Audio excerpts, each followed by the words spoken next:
નમસ્કાર, તમે જોઈ રહ્યા છો Gujarati news YouTube channel. Viral video અને તાજા સમાચાર જોવા માટે અમારી આ ચેનલને સબસ્ક્રાઇબ કરો. કે મહિલા સુરક્ષા મહિલાનું અહીંયા મહિલાઓનું થતું જ નથી. હર્ષ મહેતા કહે છે કે મારું કોઈ જ કઈ ઉખાડી નહીં શકે, મારી સાથે બધા જ છે. તમારે શું કરવાનું? અમારી માંગ છે કે અમને રાજહંસ આ યુનિકોર્ન છે એ હિન્દુઓને આપો, વિધર્મીઓને નહીં. જયશ્રીબેન ટોલાવાલા. આજે જ્યારે અમે લોકો સાંજે હનુમાન ચાલીસા કરતા હતા ત્યારે ભાજપના કાર્યકર્તાઓ આવ્યા.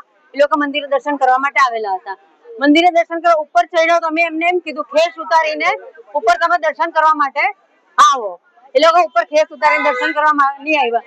અમારી સોસાયટીનો વિરોધ હતો, તમારે કોઈ પણ ભાજપ કાર્યકર્તાને અમારા અહીંયા ઘૂસવા દેવાના નથી. અહીંયા અસાંધરો લાગુ છે તે છતાં પણ એ લોકો વિધર્મીઓ સાથે જ છે. અમારા મંદિરની એક્ઝેક્ટ બાજુમાં રાજહંસ યુનિકોર્ન 21માં આટલા બધા ટાવર બની ગયા છે. ત્યાં લગીને અમે કીધું કે ચાલો અમારી સાથે ત્યાં હનુમાન ચાલીસા કરવા.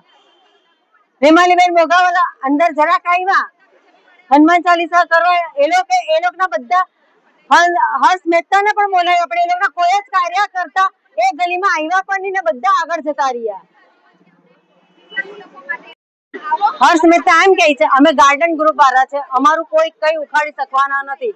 અમે બધી લેડીઝોને કપડા કાઢીને મારીશું.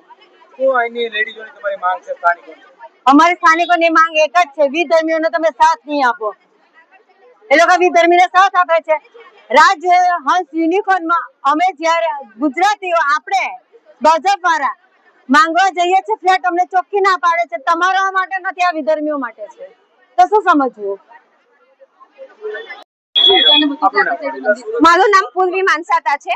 અમે અપક્ષ ઉમેદવારમાંથી ઉભા રહેલા છે કેમ કે અસંધારા અહીંયા લાગે છે. 5 વર્ષથી અમે લડત લડીએ છીએ છતાં અમારું કોઈ સાંભળતા નથી. આજે બીજેપી વાળા પ્રચાર માટે આવેલા હતા પણ પ્રચાર અમે નથી કરવા દીધો, વિરોધ કર્યો તો એ લોકો અમને મારામારી કરી છે અમારી સાથે. અમારા કપડા બી અમુક લેડીઝોના ફાડી નાખ્યા અને આજે એ લોકો એમ કહે છે અમે ગાર્ડન ગ્રુપ વાળા છે, અમારું કોઈ કશું બગાડી નથી શકવાના.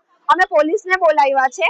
હર્ષ મહેતાને કીધું તમે હર્ષ મહેતાને અમારી સાથે લઈ લો. પોલીસ વાળાને કીધું તો કે એ લોકો આવશે, તમે અમારી સાથે ચલો. એ લોકોએ બી અમને આજે સપોર્ટ નથી કર્યો અને આજે જે પ્રચાર અસંધારા છે અમને એ લોકોએ સપોર્ટ નથી કર્યો એટલે આજે અમે કોઈ સોસાયટીમાં એને પ્રચાર નથી કરવા દીધો. એનો વિરોધ અમે આજે કર્યો હતો છતાં એ લોકો અમારું કશું ગાંઠા નહીં. લીલા વિહારમાં ગયા, લીલા વિહારમાં અમે વિરોધ કર્યો તો એ લોકો અમને ઘણી લેડીઝોને પાડી નાખ્યા, ઘણી લેડીઝો અમને હાથ મચકોડી નાખ્યા છે, ઘણી લેડીઝોને તમાચા માર્યા છે. એટલે અમે પોલીસને બોલાવી, પોલીસે બી અમને સાથ નથી આપ્યો. મારું નામ જેમિના પટેલ છે. શું કહેજો આજે કેવા પ્રકારે મહિલાઓને વ્યવહાર કરવામાં આવ્યો અને ચૂંટણી લઈને કઈ પ્રકારનો આખો માહોલ છે?